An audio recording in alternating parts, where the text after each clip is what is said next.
Donald Trump का 2024 के अमेरिकी सदारती इंतखाबात में कामयाबी हासिल करना बहुत से लोगों के लिए हैरानकुन था। माहिरीन के मुताबिक ये नतीजा इंतखाबात के मुनफरिद हालात और सोशल सियासी पस मंजर के बायस मुतवक्के था।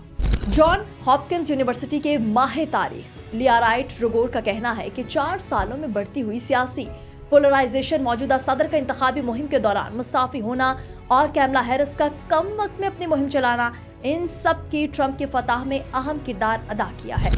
कैमला हैरिस जो कि डेमोक्रेटिक उम्मीदवार थी, इनको तैयारी के लिए बहुत कम वक्त मिला था, जिसकी वजह से उनकी मुहिम को मुश्किल पेश आई। जॉन हॉपकिंस यूनिवर्सिटी में insight and impact post election के उन्वान से डेफ्रेप होने में एक प्रोग्राम में माहिरीन ने ट्रंप की जीत के असरात पर गुफ्तगू की।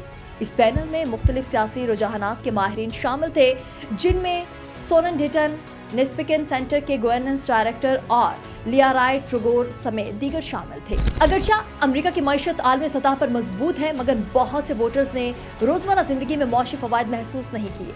लियाराइट रुगोर ने कहा कि बाइडन इंतजामिया ने अपनी मौशी कामयाबियां जैसे कि उजरतों में इजाफा और घर खरीदने को सस्ता करने पर कम बात की। इसके बावजूद इन मसाइल को आवाम तक पहुंचाने में कामयाबी हासिल नहीं हुई। ट्रंप ने नए वोटर्स को मुतवज्जे किया। ट्रंप ने एक वसी इत्तेहाद बनाया और लातीनी अमरीकी वोटर से रिकॉर्ड तादाद में वोट हासिल किए। इसके अलावा खास तौर पर सयाह फॉर्म मजदूरों में इसकी हिमायत में भी इजाफा हुआ। डेरबॉर्न, मिशिगन जैसे मैदान जंग में मुस्लिम कम्युनिटी के 45% अफराद ने ट्रंप को वोट दिया, जबकि कैमला हैरिस की हिमायत में नुमायां कमी आई, जिसकी वजह से फलस्तीन इसराइल तनाज़े पर बाइडन के मौक़िफ़ को समझा गया। ट्रंप ने इस बात का फायदा उठाया कि बहुत से लोग मालूमात से जुड़े रहने में नाकाम रहे।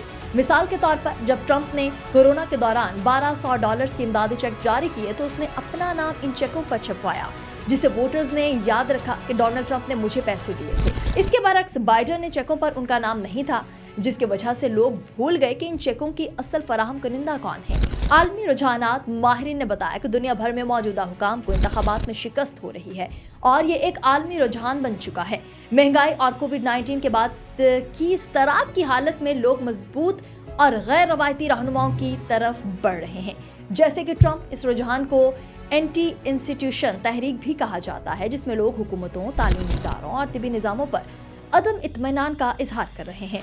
सियासी जमातों में तब्दीली। माहिरीन ने कहा कि रिपब्लिकन पार्टी का बेस अब ज़्यादातर वर्किंग क्लास पर मुश्तमिल है, जबकि डेमोक्रेटिक पार्टी अब ज़्यादातर पेशावर अफराद और यूनिवर्सिटी असातिज़ा पर मबनी हो चुकी है।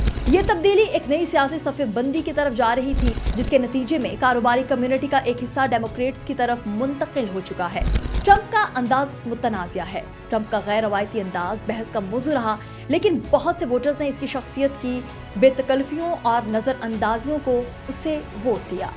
एविगन स्कॉट, जो कि एक्सियोस के मेज़बान थे, लाइव कहा कि लोग इन मसाइल पर कम फिक्रमंद हैं जो उनकी रोज़मर्रा ज़िंदगी को मुतासिर करते हैं, जैसे कि कीमतों का बढ़ना और सेहत की देखभाल की बुलंदियों का बढ़ना।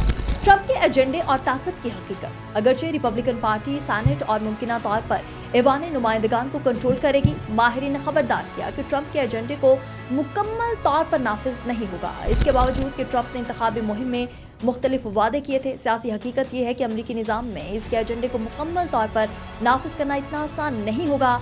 माहिरीन का कहना है कि लोगों को मनफी ख्यालात से बचना चाहिए, क्योंकि कोई भी सदर अपने तमाम इंतखाबी वादों को पूरा नहीं कर पाता, चाहे उसके सियासी मुखालिफिन हो या उसके अपनी पार्टी के अंदर के अफराद हो। मजीद इस टाइप की वीडियोस देखने के लिए हमेशा देखते रहिए विजन पॉइंट।